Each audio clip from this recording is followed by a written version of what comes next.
Hello, everyone. We are here at Pfizer Forum in the aftermath of the Bucks' 15-point victory over the Indiana Pacers in the first game of the 2024 Eastern Conference playoffs. My name is JR Radcliffe. He's Jim Owczarski of the Milwaukee Journal-Sentinel. Dustin Dopirak of the Indianapolis Star.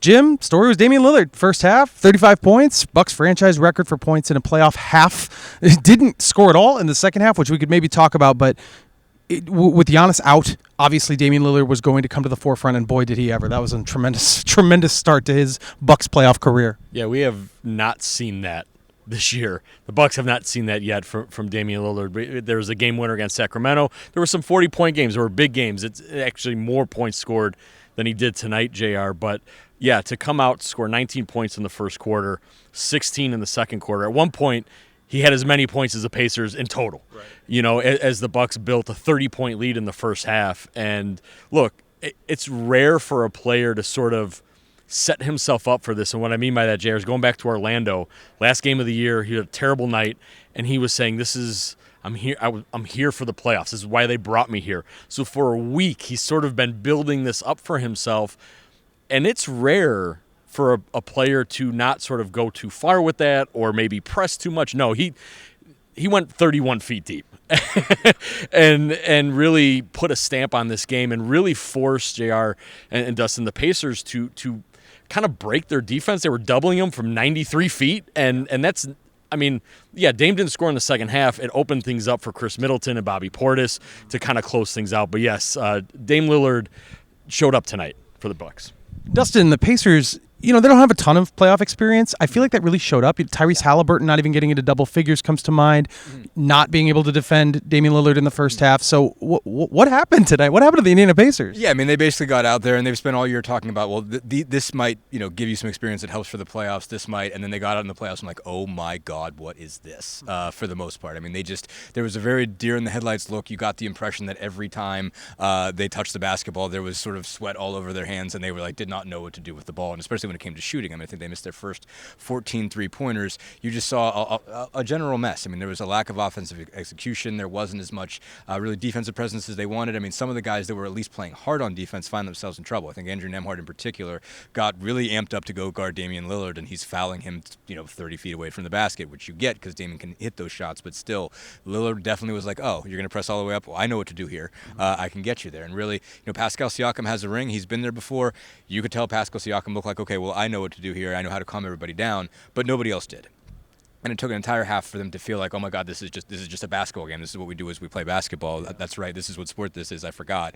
And once they figured it out, they were okay. They weren't great in the second half. And obviously, when they're playing that far from behind, Milwaukee kind of takes the foot off the pedal a little bit, and it ends up looking at least a lot more respectable than it was. But I think it was just a clear case of, it just hit him right in the face that these are the playoffs. This is real. This is different. And oh, by the way, Giannis is out, but you're still dealing with one of the best clutch players in this sort of setting, and Damian Lillard just sort of ripped their hearts out, especially in that second quarter, and then it got really ugly, and it took them a while to even get their feet on the floor.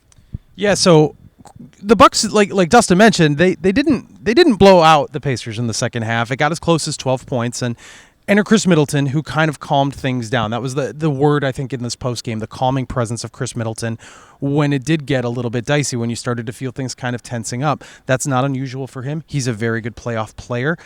I don't know if they win this game without him.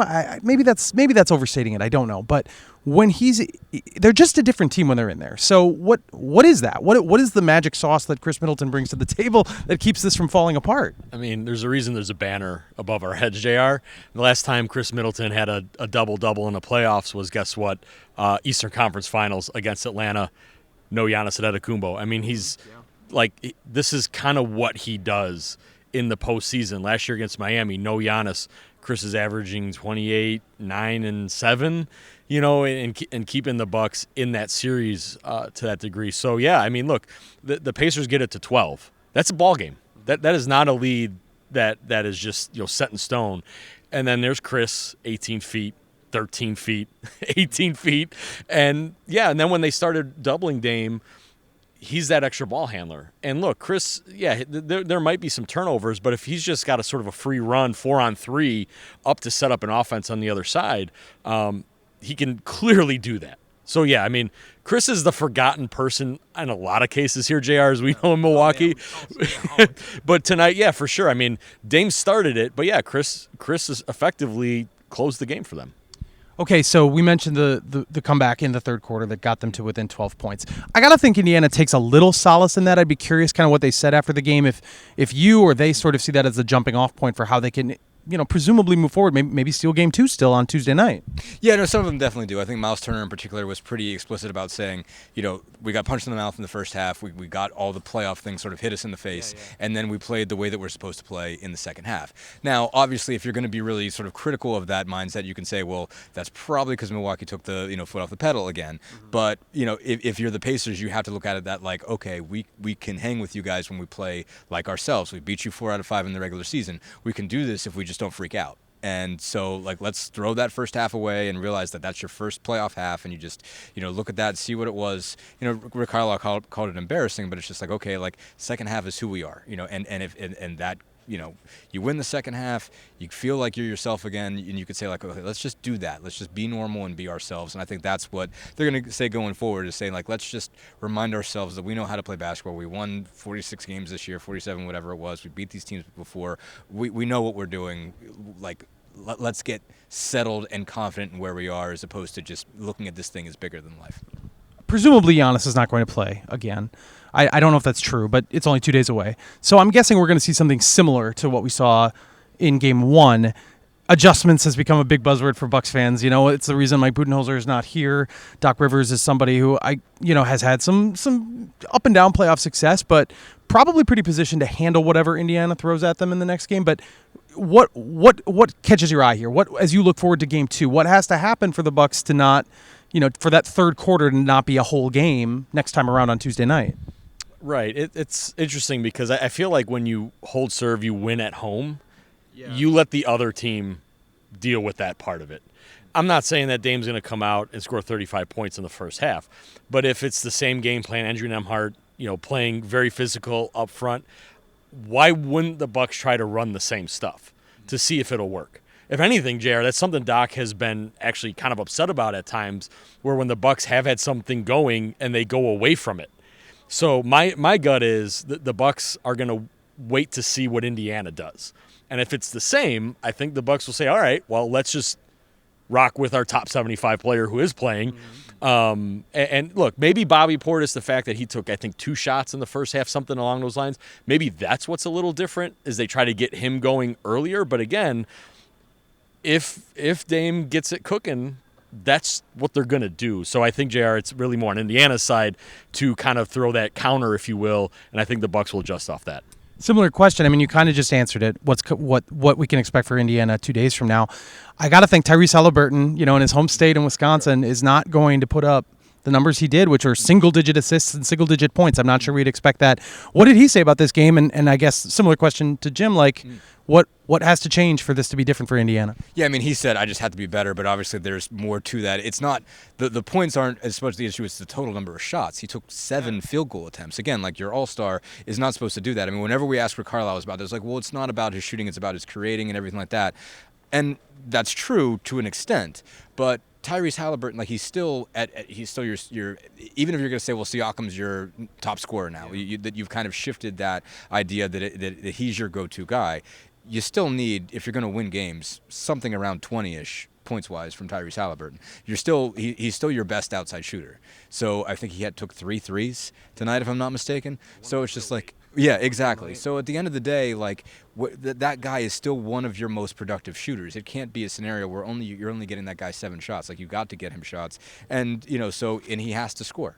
You just need a certain amount of points from him. That doesn't mean that he doesn't need 40 necessarily for you to win, but he needs a bunch. 9's not going to cut it. So there's got to be really scoring there, and I think he's obviously got to look to be a little more aggressive, really push it. They've got to look to make sure they're setting him up for stuff. But I think a big thing that happened tonight was they missed really, really open ones. Sure did. And, I mean, really, truly, incredibly open ones. And once you do that, the Bucks were able to really load up on all kinds of driving lanes. I mean, you really kind of saw kind of a diamond in the middle of the floor where there was sort of everybody there. Any direction you want to go, there's a body there to cut you off. And, yeah, there's that guy over on the wing. You think he's going to make it? Because I haven't seen him do it yet. So that's really where I thought they did a good job. And it's Milwaukee's kind of got to dare Tyrese Haliburton, so the Pacers have to find a way of, I guess, moving him off the ball or forcing him to be aggressive. I mean, like, the one thing about Haliburton, for as good of a player as he is, he does not have that physical size to just will himself through 2 or 3 bodies and get to a bucket. Right. He's got a lot of speed. He's got a lot of sort of craftiness. But if he's just going at bodies, that's not necessarily his game. He doesn't have that, Dame or Jalen Brunson type of body where he could just kind of bounce off people. That's not how he's built. So they got to find a way to make sure that he's getting scoring opportunities. Doesn't have to be the primary option, but he's at least got to be the second one.